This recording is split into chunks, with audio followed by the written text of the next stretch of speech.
สวัสดีน้องๆวันนี้พวกเรามีข่าวดีมาบอกในวันที่29-30 มิถุนายนจะได้มีการจัดงานสัมมนาแนะนำสายการเรียน UT วิทยาลัยลาวอเมริกาซึ่งในงานนี้จะมีอยู่3กิจกรรมหลักๆคือ 1. กิจกรรมแนะนำสายการเรียน 2. เสวนาสายอาชีพ 3. บูธกิจกรรมและบริษัทต่างๆสำหรับกิจกรรมทำอิฐหรือ Major Guiding พวกเราจะมีการเชิญนักศึกษาและนักศึกษาที่จบไปแล้วมาให้คำแนะนำเกี่ยวกับแต่ละสาขาตัวอย่างเช่นแต่ละสาขาจะได้เรียนรู้เกี่ยวกับอย่างแน่ควรมีการเตรียมพร้อมแนวใด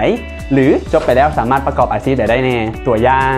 ในห้องสายการเรียนสิ่งแวดล้อมก็จะได้รู้เกี่ยวกับว่าสิ่งแวดล้อมนี่มีหลากหลายสาขาปานใดบ่ว่าจะเป็นในเรื่องของวิทยาศาสตร์สิ่งแวดล้อมการจัดการสิ่งแวดล้อมพร้อมกันนั้นน้องๆก็จะได้รู้ว่าเวลาจบมาแล้วพวกเขาสามารถประกอบอาชีพใดได้แด่เป็นต้นก็จะเป็นนักพัฒนาสิ่งแวดล้อมหรือว่าเป็นนักสิ่งแวดล้อมอยู่ในบริษัทหรือว่าองค์กรต่างๆนั่นเอง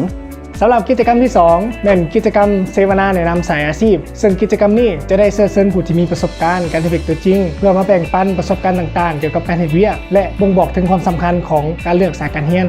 นอกจากกิจกรรม2อย่างที่ได้บอกมาแล้วนั้นพวกเราก็ยังมีกิจกรรมอีกอย่างหนึ่งก็คือกิจกรรมเกี่ยวกับการศึกษาซึ่งว่าพวกเราจะมีบูธให้คำปรึกษาเกี่ยวกับสาขาการเรียนหรือการให้คำแนะนำเกี่ยวกับวิธีในการเลือกสาขาการเรียนในมหาวิทยาลัยจากทาง College Major แนะนำสายการเรียนนอกจากนั้นก็ยังมีกลุ่มอื่นๆอีกพร้อมกันนั้นพวกเราก็ยังมีบูธของบรรดาบริษัทต่างๆมาวางแสดงและนำเสนอให้พวกน้องได้มาศึกษานำกันในมื้องานสุดท้ายนี้ก็ขอเชิญชวนให้หมดทุกคนมาร่วมงานโดยเฉพาะแม่น้องๆม.7 ที่กำลังจะจบไวๆนี้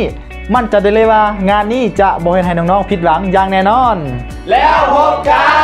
น